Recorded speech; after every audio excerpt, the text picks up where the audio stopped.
I'm Rachel Hill, partner in Americut Gems, where we cut all kinds of gemstones here in the United States.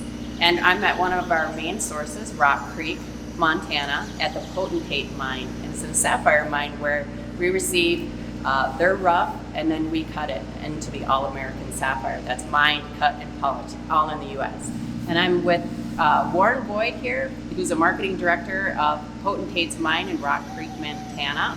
And he's going to just talk to us a little bit about what the process is of mining the sapphire that you're going to see.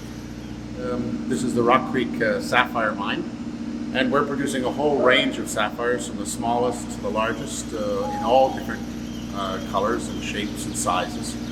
And American Gems is producing some magnificent stones out of this. We're very much impressed by them. And we're talking to you right now from our processing facility in the Rock Creek Sapphire Mine. But and some of the footage you'll see is our mining operation up on the top of the mountain and our processing facilities and our jigs.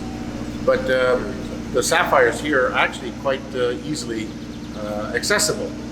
Our mining operation, when we're recovering the stones, recovers them from the surface gravels, not from the bottom of rivers or creeks, but the top of the mountain. And we're digging holes no deeper than about 12 feet at the most. A lot of the gravels are no more than 2 to 4 feet deep. And we wash those gravels, we truck them to the processing facility, we wash the gravels. And because sapphires have a higher density, they tend to settle in the bottom of the jigs. And then we clean out the jigs and recover the sapphires from the jigs. And then once those sapphires are recovered, we bring them into this processing facility where we're standing now. And pick them from the gravels and the concentrates, we call it, or the gravels. And then we clean the sapphires, and then they're ready for sale. Yeah, great. And you also have a byproduct of sapphires, which is? Oh yes, as a byproduct of our sapphire mining, we do get some very fine gold. We're hoping that our recovery will be much better this year because we've improved our gold recovery circuits. But in previous seasons, we've been recovering it using sluices and gold recovery circuits.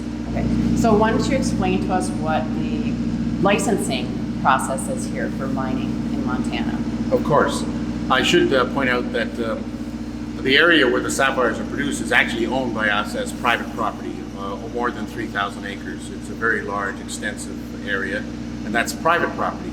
But just because you have private property doesn't mean you can recover sapphires from it or mine anything from it. What's required in the rules in the state of Montana is that you have to apply for and receive a small miner's exclusion permit. And a small miner's exclusion permit allows you to disturb no more than 5 acres of the surface ground at any given time. And as we disturb the ground, we rehabilitate it, we fill it back in and seed it so that the grass will grow and there's grazing land for the cattle, the deer, and the elk that roam the area here.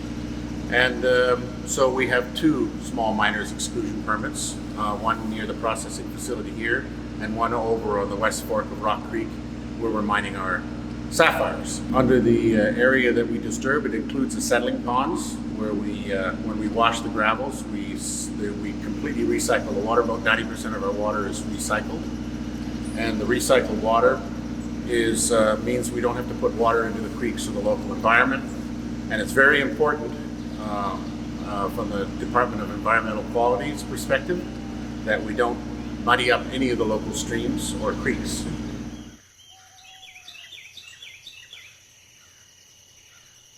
When we're using the water here, we're also using a water clarifier. And the water clarifier is about the same size as a school bus. The murky water goes in and clean water that looks like drinking water comes out.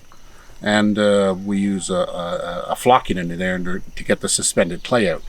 This helps us by recycling the water, but also any water entering the environment, the clay has already been removed. Mm-hmm. Mm-hmm. Yeah, and you can see from our flow sheet, we're one of the only, I think the only company in Montana that's actually using this technology, partly because it's initial capital costs are expensive, but in the long run, we're able to save money on our operating costs because of this.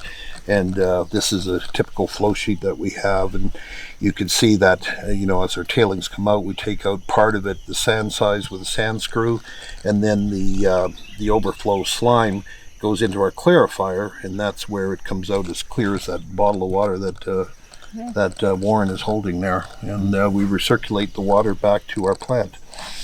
So it's zero discharge. What percent of the water gets recycled and used then for the?